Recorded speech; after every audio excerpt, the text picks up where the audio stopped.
This is Warren That's Buffett. even more wholesome. How the rich avoiding paying taxes. One of the richest people in the world, thanks to the company he runs, Berkshire Hathaway. Basically, it's a holding company that just owns a bunch of other companies, Geico, Dairy Queen, a huge railroad, as well as a lot of stock in other companies like Apple and Coca-Cola. So when those companies do well and their stock goes up, Berkshire Hathaway stock goes up. When Buffett took over the company in 1965, a single share was worth $19. Today, it's worth nearly $500,000. Buffett owns nearly 240,000 of these shares. This is where his wealth is. But as he's been known for pointing out, Warren Buffett still pays a lower tax rate than his secretary. She pays twice the rate I pay. I think that's outrageous. That's because they pay different types of taxes. His secretary pays income taxes on her salary, but Buffett mainly pays capital gains taxes on his sold stock, and that's taxed at nearly half the rate. The wealthy are definitely undertaxed. In the US, the disparity between the richest Americans and everyone else has been growing. And in the last 40 years, the after-tax income of the richest has risen more than 400%, while middle-class income has only risen 50%. The way these people make money is very different than the way these people make money. And they're not taxed the same. I pay less in taxes than people that work for a living and make as much money as I do. This is Morris. He used to work on Wall Street. Now he's retired and lives off his many stock market Oh, he's investments. a millionaire, okay. I own stock in companies. Only? Yeah, they had a bunch of billionaires in there, and they invited a millionaire to talk about Berkshire this. Hathaway and Amazon and Apple.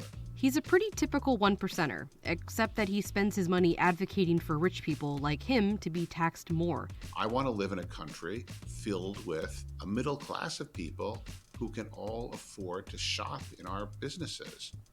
Most people have a normal job. They get a Have paycheck income. and pay income tax, ranging from 10 to 37%. But people like Morris, they make a lot of their income from investments. Yeah, so having generally money makes more stocks money. and real estate. These investments are taxed as capital gains, and things like long-term stock have a maximum tax rate of just 20%.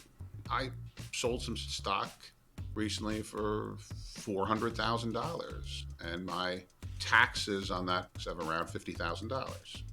But that $50,000 is far less tax than anyone who has a job making $400,000 a year would pay. And most of his wealth, well, isn't even taxable. People like Jesus. Morris or God, Buffett. Guys, that's not tax evading. That's just, guys, what is wrong with you? Guys, that's not a way to avoid taxes. Because the income that you made to buy investment was already taxed in the first place. What they're saying is that if you put that money into stocks and you make money with those stocks on the way out, you won't be taxed as much as if you made that money through labor or whatnot. That amount of money you made to the stock passively going up is taxed way less. Are worth so much money because of this. Even though the people that work these companies, that do the labor, that probably do increase the stock, pay much more taxes than you make when they do good or whatever. Stock that they Or when the market does good overall. But it's not tangible, Right? spendable, taxable money. I can look at Kind my of. stock portfolio and I can say, oh, I made $1 million this year. But it doesn't mean I have to pay anything in taxes, because our system is based on only paying taxes when you actually sell something. Amazon's Jeff Bezos, the richest man in America thanks mostly to his Amazon stock, pays almost nothing in taxes. Oh, why not? We value his worth here, but it's never taxed unless it's turned into Oh, 'cause he's real not money selling when he it. sells the stock, and it's taxed as a capital gain. This is one way billionaires are able to be technically worth so much money, but pay so little in taxes. Some billionaires like Elon Musk are able to get loans against their stocks and live off of that. They don't even need to sell the stock to turn it into spendable money. No sale, no taxes. The fact is, if you're a billionaire... Wait. I guess I have a question though. Because if they hoard all the stocks, whatever, right? they can use that stock to gain stuff or whatever. That's pretty much what they're doing, right? And they never sell it. So it's like, oh yeah, but it doesn't matter because one day they'll sell it, right? And that money will come back into circulation because they sold it and it's gonna go into taxes. But then they never sell. So then what? What if they literally actually never sell? Millionaire, you don't need any income. There's also a big loophole in capital gains taxes that the rich exploit called the stepped-up basis. If, hypothetically, Warren Buffett were to sell his stock, he'd have to pay capital gains taxes based on his profit, so the cost of the stock minus the original investment. But if he holds off selling his entire life, when he dies, whoever inherits the stock and then sells it would only have to pay taxes on what they earned after they inherited it, leaving all those original gains untaxed. It's part of what's called buy, borrow, die, and it's one way the richest families avoid paying taxes. It's this system and the fact that most taxable capital gains are going to the top 1% that lawmakers see changing the capital gains tax as an easy way to tax the rich. President Biden has proposed closing that stepped-up loophole and increasing the maximum tax rate from 20% to 39.6%, but just for people making more than $1 million a year. Critics argue that it may discourage people from investing in the stock market, or that current millionaires would just sell less stock.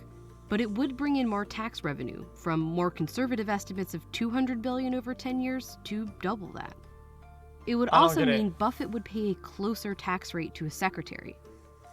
But this pile of unrealized... Hold up. Guys, this is kind of interesting. I guess... Maximum?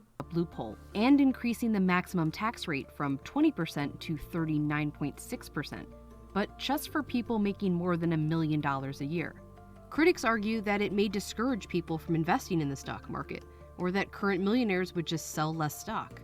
But it would bring in more tax revenue, from more conservative estimates of $200 billion over 10 years to double that. It would also mean Buffett would pay a closer tax rate to his secretary. I don't have crypto.